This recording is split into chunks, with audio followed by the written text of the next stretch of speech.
Hello everyone and welcome to this MATLAB programming tutorial. Now before we get started, I want to give a quick shout out to the two Udemy instructors that provided me with this content for you guys. As you can see, they are both engineers and this is their MATLAB course on Udemy. Now they are providing us with a limited amount of free coupons to the course, and I will post that link in the description of this video. And I will also post a link where you can pick up the course for $10. If you like the video, go ahead and give it a like. If you want to see more content like this, feel free to subscribe, and let's get started. Hello my friends. When you first open MATLAB, you will see that the interface is divided into 5 windows. On the left, the current folder windows is placed all the files relevant to MATLAB. This is where all of the functions and scripts you create will be stored. By default, MATLAB will set the active folder to a folder called MATLAB in your Documents folder. You can also click on the Browse button and select New Folder through the standard File Systems view.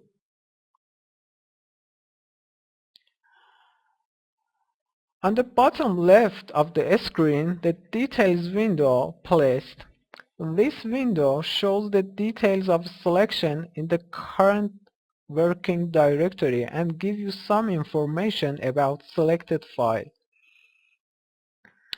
In the middle of the screen, the command window is placed. This area holds all of your input and output as you run various functions. As the example, I will type help and press enter. This brings up a list of all relevant help topics. Whenever you run a script or a function, any output will be displayed here. On the top right of the screen, Workspace window is placed. This window contains the list of all active variables in your simulation. To change the information available about your variables, right-click by the columns and select which piece of information you want to display. You can test out the workspace by creating a variable now. Back in the command window, type x equals 3 and press enter.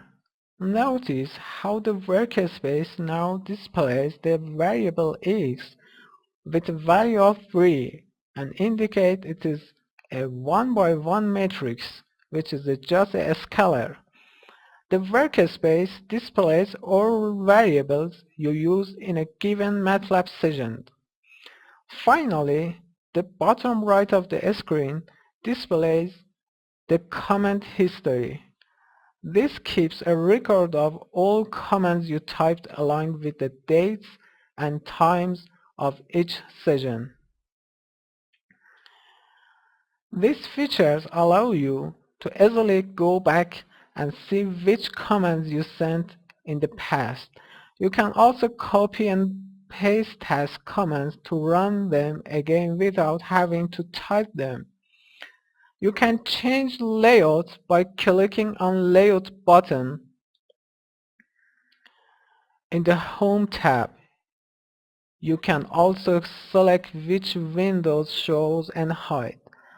By clicking on a small triangle in the top right of each window, you can dock and undock each windows. You can undock and then dock. That should be enough to get us started. Next, let's take a look at the basic commands. Thank you.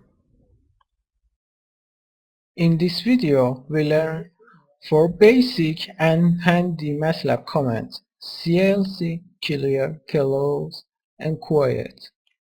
The CLC command is very handy for clearing whole of commands window.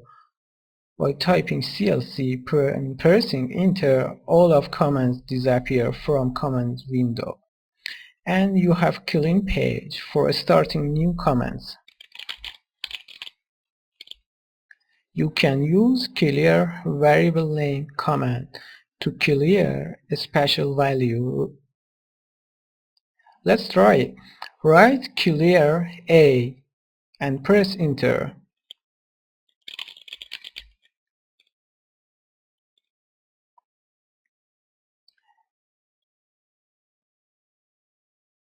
You will see that only A variable cleared.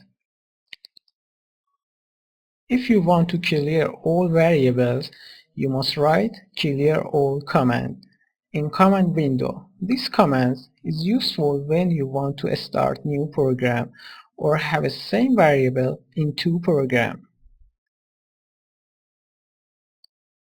If you write clear all command, all variable will be cleared.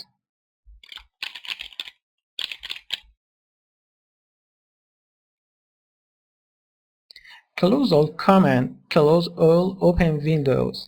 By writing this command and pressing enter, all open windows will be closed. This command is useful when you open many MATLAB windows and you want to close them by one command.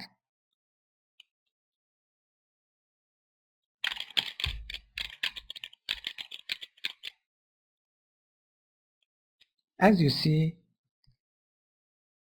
two open windows closed.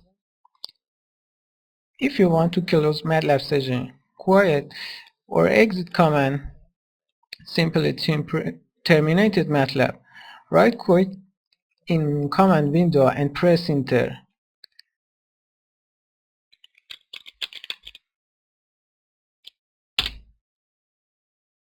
As you see, the MATLAB window is closed. Okay, in this lecture we learn basic MATLAB command. In the next video we learn how to use help. In this video we learn how to use help topics in MATLAB. MATLAB have a useful help topic that you can find any problem or issues in help topics. You have three options to access help topics. First option is clicking on help button in the home tab and you can access help topics. After help window opens, you must write your problem and pressing enter. For example, write CLC in search bar and press enter.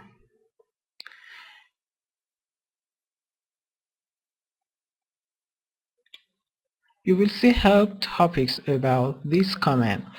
You can open any topics and see the content about your problem.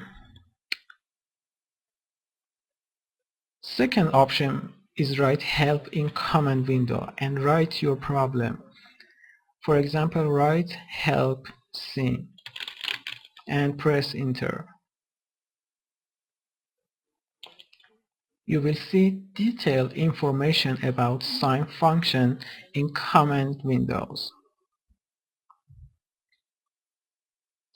Last option is right-click on the function you want and select help on selection.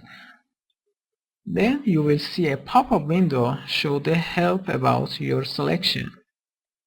You can also click on button hyperlink to view this help topic in the help environment. For example, type exp in command window and press enter. Then highlight and right-click on it and select help about selection. You will see a pop-up window about exponential function. Alright, in the next lesson we will learn basic MATLAB calculations, so stay tuned to next lecture. Hello guys, so far in these lectures all the commands were executed in command window. The problem is that the command entered in the command window cannot be saved and executed again for several times. Therefore, a different way of executing repeatedly commands with MATLAB is using scripts. For this purpose, we must create a file with a list of commands, then save the file and then run it. If needed, corrections or changes can be made to the commands in the file. The files that are used for this purpose are called script files, or scripts for short. To create a blank script, you must select New Script from the File tab in the upper left of MATLAB main window. You can also use edit command to create a script. For example, type edit example and press enter. This opens a blank file named example.m. After new script opened, you see a page like this. This page called MATLAB editor, and it is similar to MATLAB main window, but have more tools for debugging and other tools for deals with codes.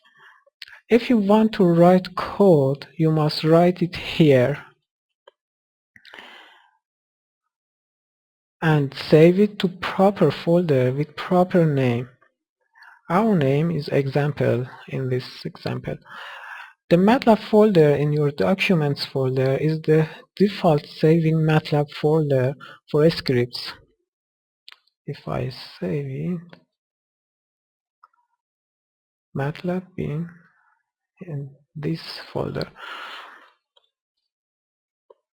After do that, you can press on green triangle or run button to execute your code.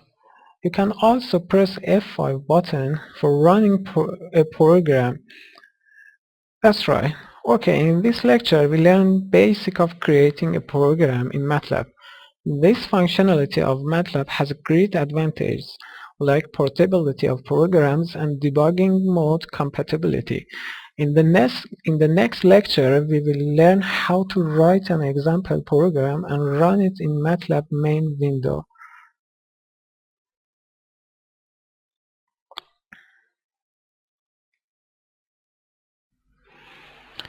In this lecture, we want to learn how to write a program in MATLAB with M file. A script file is an external file that contains a sequence of MATLAB statements. Script files have a file name extension .m and are often called M file.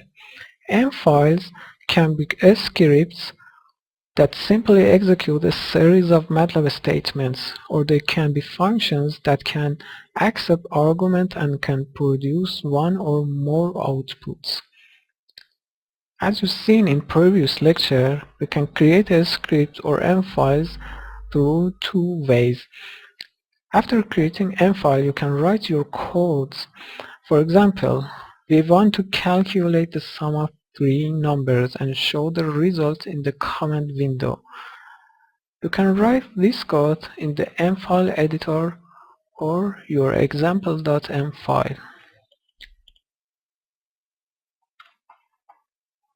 First, define three variables with their values. A, B equals -28, C equals +58. Then write expression for some of them. Sum equals A plus B plus C. For displaying result, you must use this command.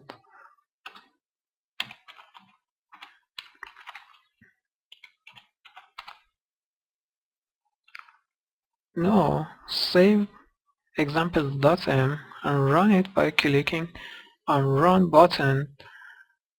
You can also use F5 button. Save and run. The result is 112. We have another way for running this script. Write name of it in the command window and press enter. This command run example and show the result. You can also right-click on your file name in MATLAB current folder window and select run. These four ways can run a script. You can select between them. Let's write more complex example. Assume that we have a specified angle and we want to calculate some trigonometric functions. You must define angle first. Theta. Open your editor. Delete whole doc. And write theta equals P divided by 4, 45 degree. You can add a comment everywhere of your program and then write sine of theta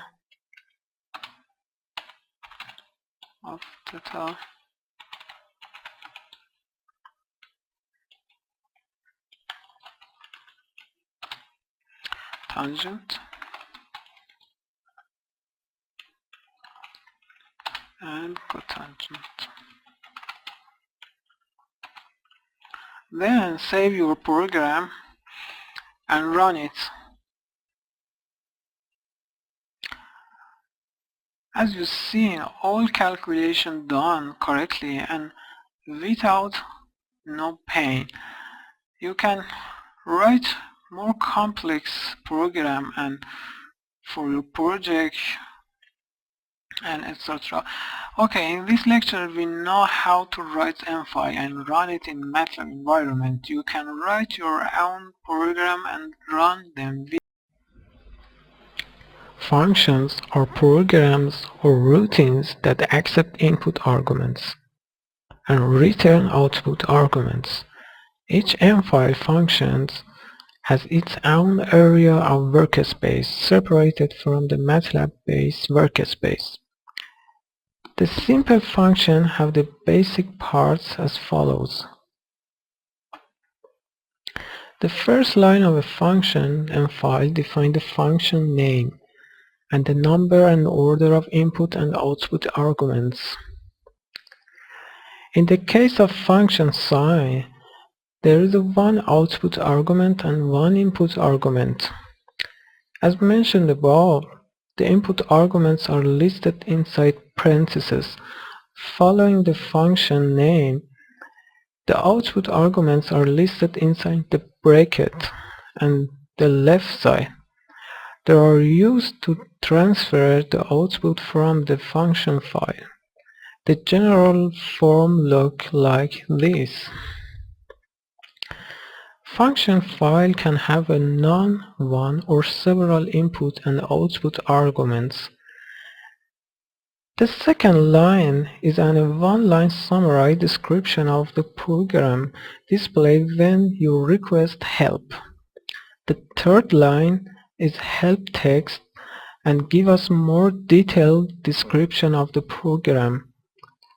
After third line, function body start. In this area, program code that performs the actual computation placed. Note that functions and scripts can have all of these parts, except for the function definition line which apply to functions only. Let us run our sine function. First save function with the same name that entered in the first line.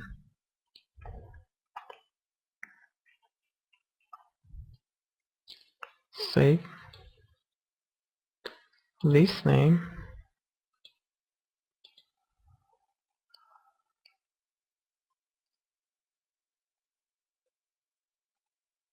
In the prompt, write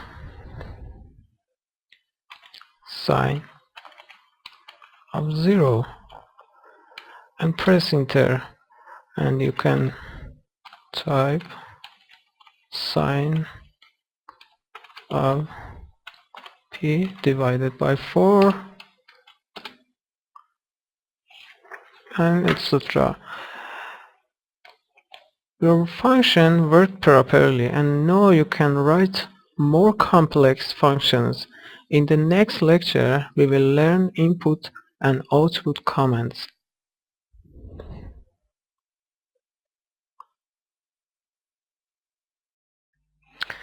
When a script file is executed, the variables that are used in the calculation within the file must have assigned values.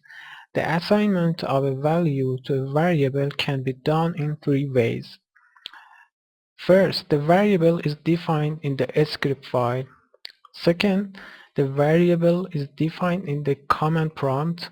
And last, the variable is entered when the script is executed.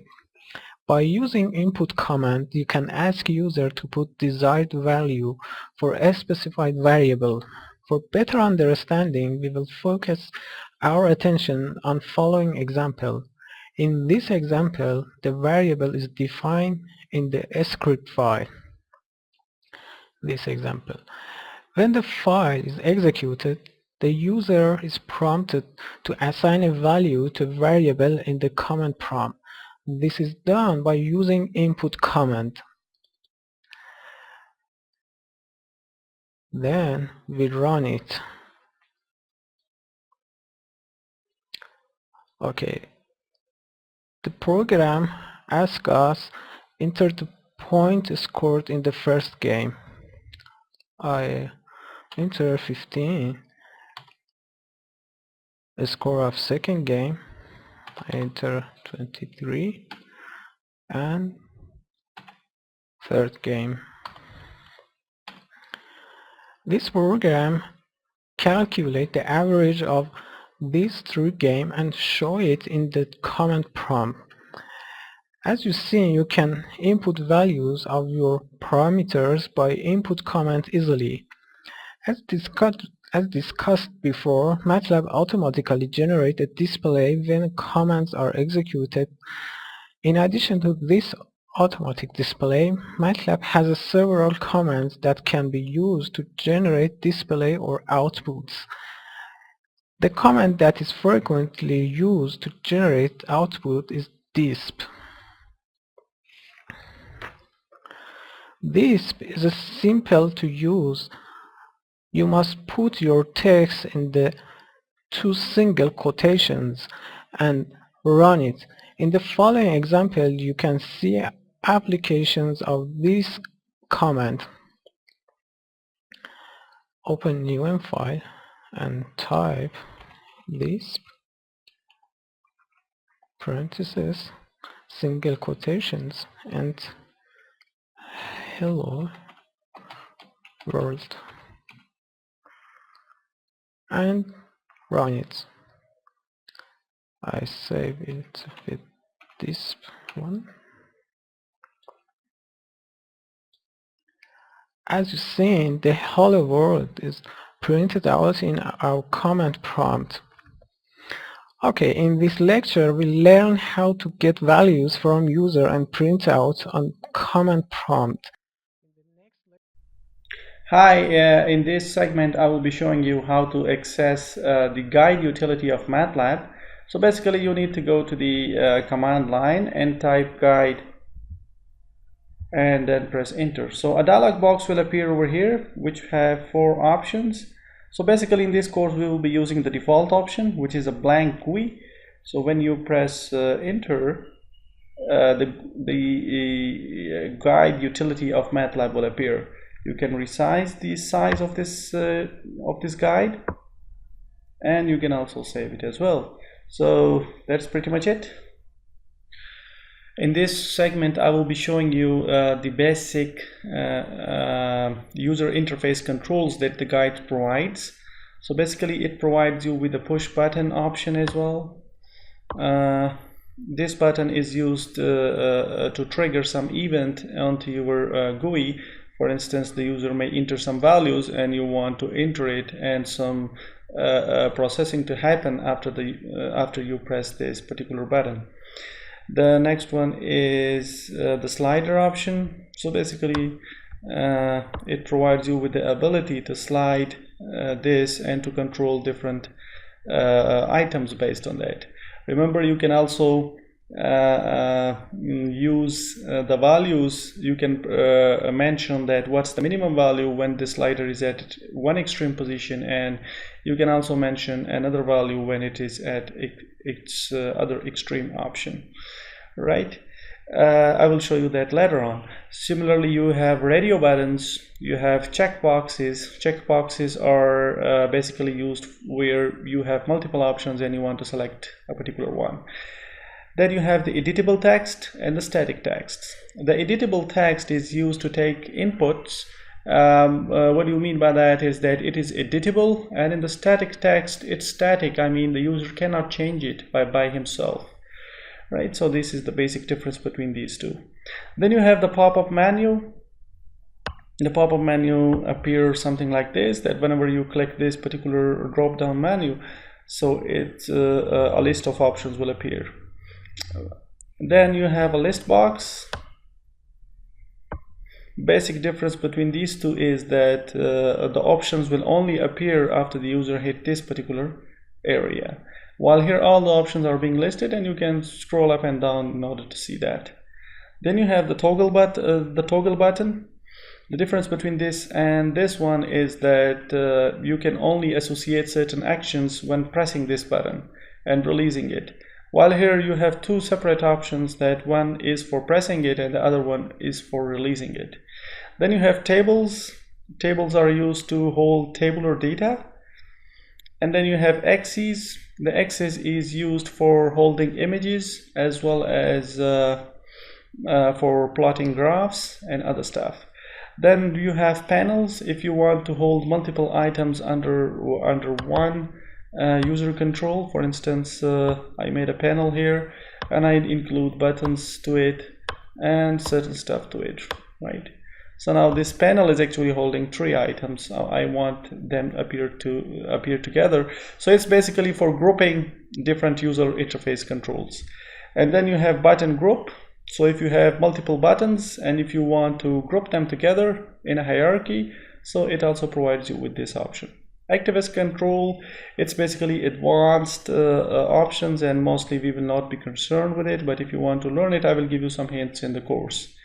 Okay, so these were the available options that you have. Once you have set up your GUI, the next step is to save it. So remember that whenever we are saving it, we should give it meaningful name.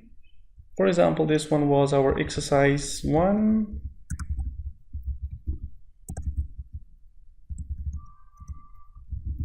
I'm weak in spelling, so pardon me. So when we save it, remember that we are going to have 2 files for it. One is the figure file .fig and the other one is .m file. So the M files generate the codes automatically for this particular figure file, and the figure file will hold our GUI, and this is the code that is working behind that GUI.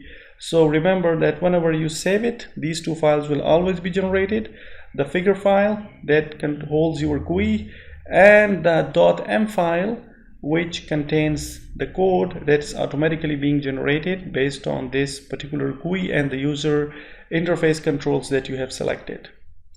Okay, so that's enough for now. See you in the next lecture. Okay, so in this lecture we will be looking at the properties of different user interface controls, and they are very important part of this GUI. So let us see what are the properties of the push button. So remember, you need to include this in order to see the properties of it, and when you double click it, the properties of it will appear. So you have a very broad array of properties for this push button. For example, you can set the background color, which by default is this one, and similarly you can set some data to it. We will see some of these properties when we do different kind of examples. and include this push button into those examples, so we will see them there. But for now, you can check that the font size, you can change the size of the font as well. For example, you can say 12. Similarly here, okay, here you do not have any options that are available. So how to see the options for the font? If you want to change the font name, how we can do that? There is a command which you can type over here. For example, you can say list fonts, and it will list all the fonts that are supported by MATLAB. So if you like some of these fonts, for example, I like Times New Roman, so I can select it from here and I can paste it into that particular area, and the font will automatically change when I press enter. Okay, so let's see what's the result. Okay, so it has now been changed to Times New Roman. Okay, similarly you have other properties of the fonts as well. You can also add some functions when the key is pressed and the key is released. Remember, this maximum and minimum does not apply to this particular button. It applies to some other user interface controls. We'll see that when we do some examples on those particular user interface controls. Okay, the most important that you should note is this property, which is known as tag. Remember, when we will be writing our code corresponding to this particular GUI or any GUI, so you will need these tags in order to do some operation on these user interface controls. Either you want to change some values of it, or you want to do you want to apply some logic onto this particular user interface control. So you will need this value in order to interact with this particular user interface control. So remember, it is very, very important. The other important one is this default value, which appears on the user interface control. So if I change it to, let's say, button 1, so and also remember that you need to press enter in order to so that this will take effect onto your GUI as well. Okay, so let's see, now it has changed to button 1, right?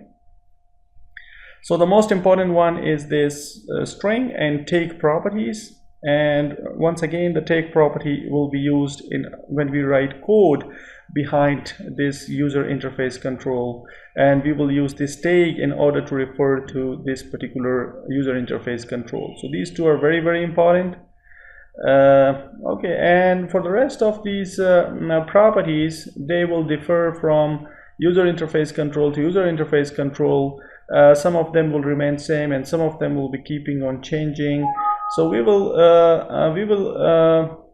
see some of these properties later on when we write different kind of programs. So they will be used, so don't worry about them. For now, just remember that we need tag and string in order to start programming and start using these user interface controls in our programs.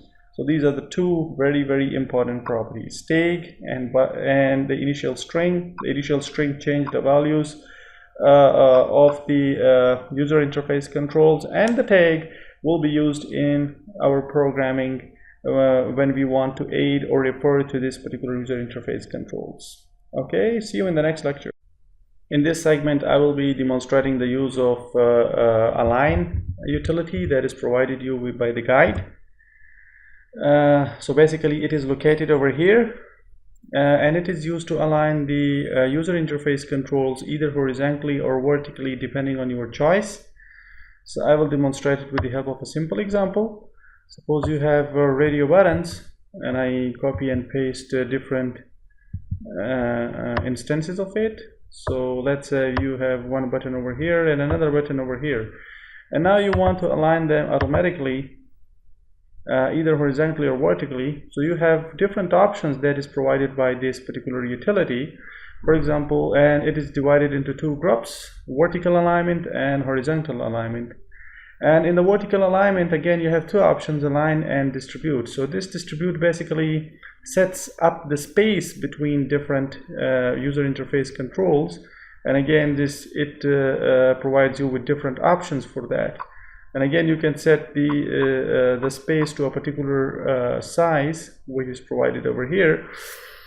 Okay, so this first option, it will align all of these controls vertically using this style, and this will use this particular style. Similarly, for the horizontal, you have so many different options. So let's say we first distribute it, and after it will take effect after you press apply. So now see, this button has changed its position. So now they are being distributed equally. And the next step, I want to distribute them in the center. So with respect to center, they will be aligned. So now see, all of them has changed their position. So similarly, you can try other options as well, and other user interface controls, and try different versions of this particular alignment options. So that's pretty much it for this segment. See you in the next segment. Okay, so we have learned that when we save our GUI, there is an M file that is being generated and a fig file that is being generated. So in the M file, there are many functions that that are automatically being created by the GUI when you save it. So let's say we save it exercise 1. Okay, so in this lecture, the basic purpose is to familiarize you with some of these functions. Okay, so the first function that we encounter here is this one. So basically, it's setting certain properties of the GUI. Normally, we will not be working with this function, but just for the sake of completeness, I included its description. Then this is the opening function.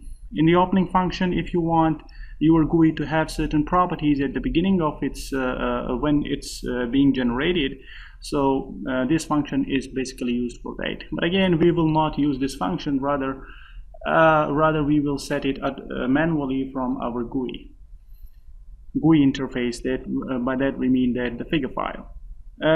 Secondly, its main usage is when you want to run this GUI from the command line. That is, you pass some arguments into this GUI and you want the GUI to start with those arguments. But again, generally we don't want this. If you want this, you can use and play with this function. Okay, this is then the output file. That is when the GUI will exit. So if you want certain thing to appear on, or you want to pass certain arguments to the command window, then this function is used for that purpose. Again, we will rarely use it. The things that we will be using, and now I will demonstrate that. For instance, if you create a push button, right? So there will be many functions that are created with when you create this push button, and the main function that we are mostly being concerned with is this callback function, right?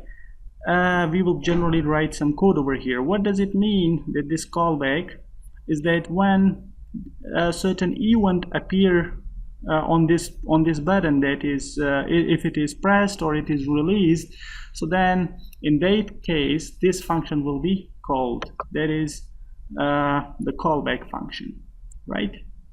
So basically you will need some code to enter into this part of the GUI, this part of the M file. So this is very important. Similarly, if you add other components, for instance a checkbox or a radio button or something else, so when you save it, there are automatically callbacks being generated for all of your GUI items, right? So in this case, if you want certain action to be associated when this checkbox is checked, so you need to write code into this callback function, right? So don't worry about this. When we do some examples, you will find that they are very easy to use, but just remember, for the sake of completeness, that this opening and closing functions are used when you want to pass some arguments into your GUI from the command line. And for each and every graphical user interface that you create, there are some additional functions that are being created, and the function that we are most interested in is the callback function.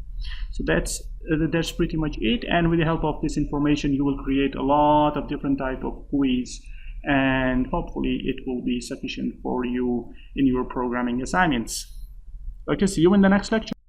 In this segment, I will be demonstrating two very important functions that are frequently used in the graphical user interface of MATLAB, which is guide. So these two functions are the set function and the get functions. So in order to demonstrate these two functions, I consider a very simple example. I added an editable text box over here and a static text box over here. And another thing I need is a push button over here. Okay, so in this example, basically I want the user to enter some value over here, and then I will display the same value over here as well. So let's investigate different properties of it. So I want the initial text to appear here as null. I do not want any text to appear here in the beginning, and the tag is edit1 in this case. And similarly for this text box, I will edit its tag to text1, and the initial text I want some empty. That is, I do not want any text to appear in the beginning of the program. Okay, then we need to go to the callbacks over here, and then I will demonstrate the two functions here in the callback of this function. Okay, so the two functions are these two. That is, the first function is the get function, and the second one is the set functions. Okay, let us look at the first function, that is the get function. So the syntax here is like this, that get, and then we need to specify the particular graphical user interface object by specifying its unique tag, which in this case is edit1. So I am going to retrieve from edit1 its string property, right? So whatever the user entered there, it will be retrieved and stored in this variable a. Okay, in the second line, that is the set function, we are setting the property of text1, and we are setting its string property, and then what we are setting it to, we are setting it to variable a, right? So in general, this get function is used to retrieve values or properties of certain user interface controls, and the set function is used to set a particular properties of the user interface controls. So let's run this program. Okay, so the user may enter some values over here, and then this value is going to appear over here, right? So whatever the user enter here, it is going to appear there. So it was a very simple program, and remember these two functions, set function and get functions, they will be very, very frequently used in this course. So try to do a lot of examples using these two functions, the set functions and the get functions. Remember, we can use it with any user interface control, and in general, the set function is going to set certain properties of the user interface control item that we are specifying, and the get function, it will retrieve certain properties of the user interface control. Okay, so see you in the next. Welcome to this new segment of the course. So in this segment, I will be demonstrating how to access the app designer, and I will be also introducing different components that are available in the graphical user interface of the app designer. So first, in order to access the app designer, you just need to type app designer in the main MATLAB command line. So when you enter it, the app designer utility will appear over here. So some kind of this window will appear in your screen. Okay, so within this main window, you have different kind of components. So on the left hand side, you see there is a component library. It contains all the graphical user interface controls that the app designer allows you and provides you with. So there we have annexes, we have button, checkboxes, drop down menu, edit field, and many others. So we have also some interesting components which were not available previously in the previous version of the graphical user interface of MATLAB, and these are these gadgets and different gadgets that you can use. For example, discrete knob, this knob with this kind of a slider, pointed kind of a knob, and similarly you have this lamp and gadgets. So they looks like a speedometer on the car. So similarly you have 90-degree gauge, which means the scale is the same, but you have only 90 degrees of that. Similarly, you have other kind of interesting switches and toggle switches as well. So these are different kind of components that are available, and in the course we will be learning all of them in detail. Okay, so in the main window you have two options over here. One is the design view and the other one is the code view. So in the design view, actually you have all of them, these user interface controls available to you, and you can actually design your GUI over here. In the code view, when I hit the code view, you will notice that this window has now been updated, and now you have two more components over here. One is the code browser and the other one is app layout. So app layout will contain the layout of your design. So in the code view, remember, you cannot view the design, but here this will give you a rough idea how your design is. So it is very useful for remembering your design view. In the code browser, we will be covering it in the later on lectures, so don't worry about this. Similarly, when we go back in the design view, we have two more components over here. One is called the component browser and the other one is the component properties. So for instance, if I drag a button over here, so you see that we have an dot button over here now. So this is actually the name of this particular component that we have added, and this shows us the properties of that component. For example, it's text and different other properties. So when we cover in detail these different graphical user interfaces, we will be also discussing these properties of individual components over here. Similarly, if we add another component, so you will see now there is an addition over here, and also we have different properties, and now the properties have been changed based on our selection. So if we select this, we have different properties. If we select this, we have another set of properties.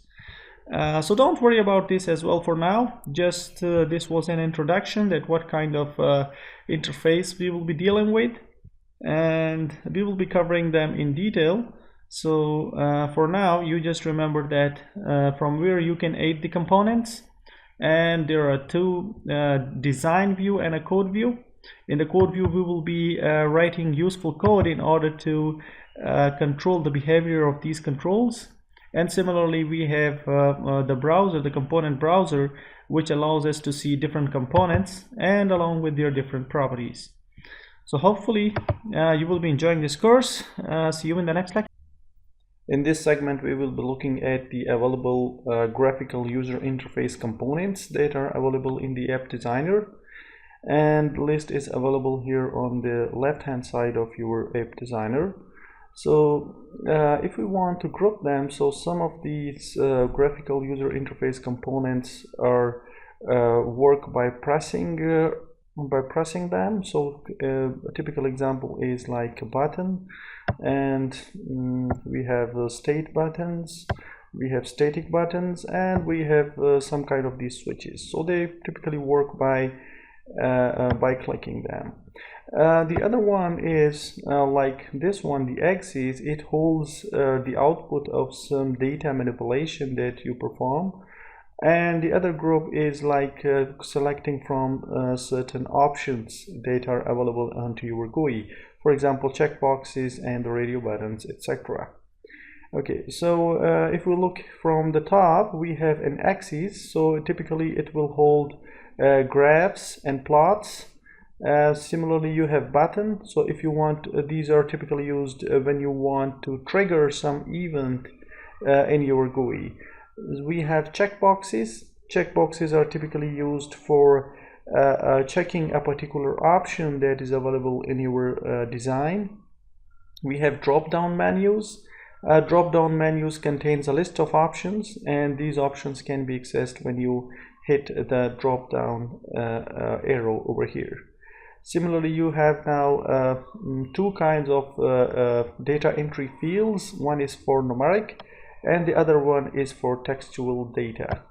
The other component is the static label. It contains like static data, that is when we want to include certain text into our GUI and we do not want to manipulate that. I mean, we do not want to change that. Similarly, you have a list box. In the list box, you have different options, but again, its style is different from the drop-down menu. Drop-down menu only shows one option, and when you click this this arrow-like thing, so the other options will appear. But here, depending on the size of this list box, you have different options available to you. The other one is the radio button group. So if you want to select a particular option from here, you can select appropriate radio button over there. Similarly, we have a slider. So slider is used in order to take readings from a particular GUI, or if you want to have operations like zoom in and zoom out into your on your images, so you can also use that. Some of the other options we have is the spinner. So again, it will hold one value, and there is a minimum and maximum value between which you can spin its values.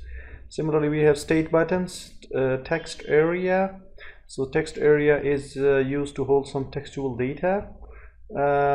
For instance, if we want to display certain contents of a text file or some other document that you want to display.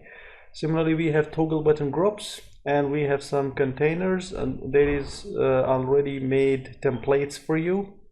And the most interesting part that we will be working on is these gadgets and different kinds of gadgets.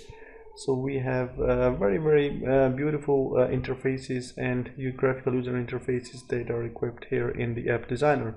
So basically we will be looking at these as well, which are additional and were not included in the previous version of the MATLAB GUI. So a final comment is that we will be looking at each of these graphical user interface components in detail in the second section, in the third section of this course, and we will be elaborating each of them by using suitable examples. So if the main purpose of this lecture was just to give you an idea that what kind of graphical user interface components you can encounter and you can use in the app designer utility. So stay tuned. In this segment we will be looking at the alignment and arranging options. So in order to demonstrate them, we will consider a couple of components. There is a button and a checkbox. Okay, so in order to apply these alignment options, you have different options. That is alignment from the right, alignment in the middle, and alignment from the left. So if I click any one of them, for instance alignment from the left, so you will notice that the components have changed their locations, and now they are being aligned from the left. Similarly, you can apply and use the other option. This one is alignment from the middle, this one is alignment from the center, and this one is alignment from the bottom. We do not want that in this case. It will be meaningful if you change the positions a little bit, and you apply it now. So see, now they're aligned from the bottom. One more thing is that when we are trying to select multiple graphical user interface components, so there are two options. One is to select them using the mouse like this, and the other one is to press the control button on your keyboard and then click the individual components like this one, right? Similarly, you can use the other options like this one, alignment from the center, and alignment from the top. So you will notice that a little bit changes are also affected and reflected over these components. Okay, so now let us look at some of the arrange options. In the arrange options, the first one is the same size option. So again, there are three options over here. This one will make the selected components to have the same height. So now you will notice that a little bit change in the height of this component. Remember that the one with the bigger height will be used as a reference in this case. Okay, the other option is to have the same width. So when I apply this one, so they have changed a little bit in the width, and similarly I can apply both of them at the same time, right? Okay, the other final option is the grouping option. So when I click this one, it will make these components to belong to the same group. Now the benefit of this is that you can drag them together without worrying that some of them might not be selected. So when they are in the same group, you can actually drag them wherever you want, and they will go side by side together. That was some of the additional options with regards to aligning and arranging options. The alignment options are located over here, and they allow you to align your graphical components either horizontally or vertically, or from the left or from the middle or from the right. And these are this one is used to group different components together so that you can drag them to different places in your GUI, and this one applies the same height or width option, options. See you in the next segment. So in this segment we will be looking at some of the more options that are available over here, through which you can actually manipulate your graphical user interface components. So for example, we can drag a couple of components from here. Okay, so the first option here is the auto spacing option. So let's say you can fix some value over here, and the values are always going to be in pixels. So if I apply the auto spacing option and I want to apply it horizontally, and I want the spacing of 50 between all these components. So if I apply this one, so you can see now that these components have a horizontal spacing of 50 pixels. Similarly, if I can also apply the vertical option, and now you can see that they have a horizontal a vertical spacing of 50 pixels, right? Similarly, there are a few other interesting options over here. One of these options is that show alignment hints, right? So when you are going to change the position of a particular component, it's going to give you some alignment hints, right? So here now it is saying that it is in the middle of your GUI, and now it is saying that it is along the same line here with this component. Similarly, it will also show you different alignment options. Here now it means that it is in the center of the component that is above it, right? So similarly, other options are being shown as well. So this is very useful if you want to arrange your graphical user interface components onto this GUI. Okay, there is another option, which is this one. It gives you resizing hints. For instance, if I select this one and I am interested in changing the size of these components, right? So it will work with a single one, right? So here on these on the left hand side and beneath the right hand side, you can see those small numbers. It is actually the size in pixels that is being shown over there, right? So if I change its size, you can notice that the numbers on at the bottom and the numbers on to the left of this component, they're also being changing. So they are actually giving you some hints regarding the size of this graphical user interface component.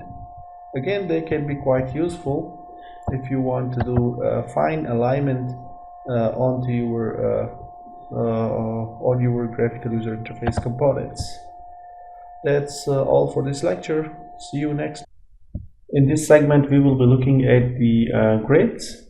Grids are very useful for creating the layout of your graphical user interface, and it will be useful to align and arrange your different graphical user interface components on your GUI.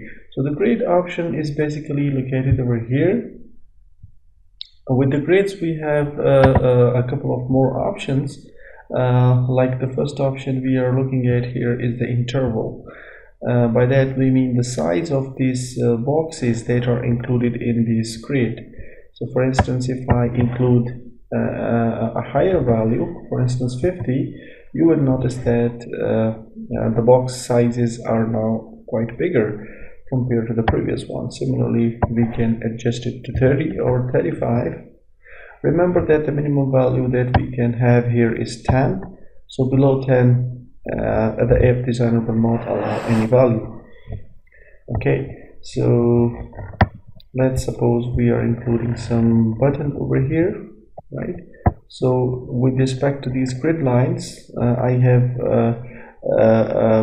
we can notice that we can have some hints regarding the size of these graphical user interface components. So if I include more graphical components from here, we can actually have a good idea regarding the relative size. The other useful option is that snap to grid option. What it's actually doing is that it will only allow your graphical user interface component to be aligned with these grids, right? So you will notice that it's now jumping between different boxes. So if you want that kind of an alignment, so you need to click over here. All right. So again, in summary, we have two options. One is the interval size, and the other one is the snap to grid option. You can use, and they're quite useful in arranging your graphical user interface component on this canvas. So hopefully you're enjoying the course. See you in the next lecture.